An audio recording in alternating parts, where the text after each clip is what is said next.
नमस्कार दोस्तों, आप सब कैसे हैं। आज मैं खेसारी लाल जी के ट्रैक पर लेकर आया हूं फुल एवं फ्री सॉन्ग।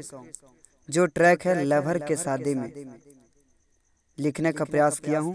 एकदम ब्लास्ट रोमांटिक होली सॉन्ग लिखा हूं। दोस्तों, अगर पसंद आए तो कृपया मेरे चैनल को सब्सक्राइब करें, लाइक करें, कमेंट करें। तो चलिए दोस्तों, मुखड़ा की ओर कैसा है। आइल बड़े घरे हमर भैया के साली, लगता कि धर के पटक दी नाली। आइल बड़े घरे हमर भैया के साली, लगता कि धर के पटक दी नाली। बड़ी मजा मिली हमरा आसो के होली में, आसो के होली में। अरे लाल से रंगी गाल दोनों, पियर से भीतरी चोली में। अरे लाल से रंगी गाल दोनों, पियर से भीतरी चोली में। मिलल बा मौका हमरा घर नइखे भैया, गाँव घर के लइकन अहिले हमारी मड़ैया।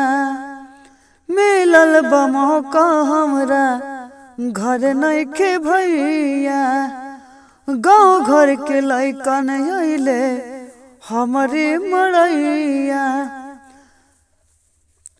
मरतार लइकन इनकर मीठी मीठी बोली में, मीठी मीठी बोली में। अरे लाल से रंगी गाल दोनों, पियर से भीतरी चोली में।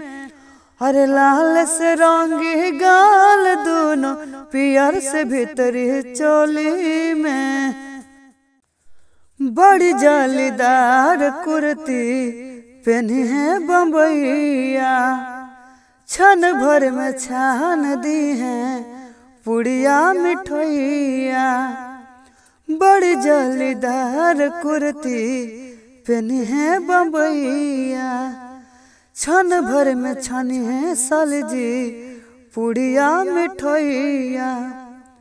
फाड़ दिहल लहंगा धके यार बन के टोली में, यार बन के टोली में। अरे लाल से रंगी गाल दोनों, पियर से भीतरी चोली में। अरे लाल से रंगी गाल दोनों, पियर से भीतरी चोली में।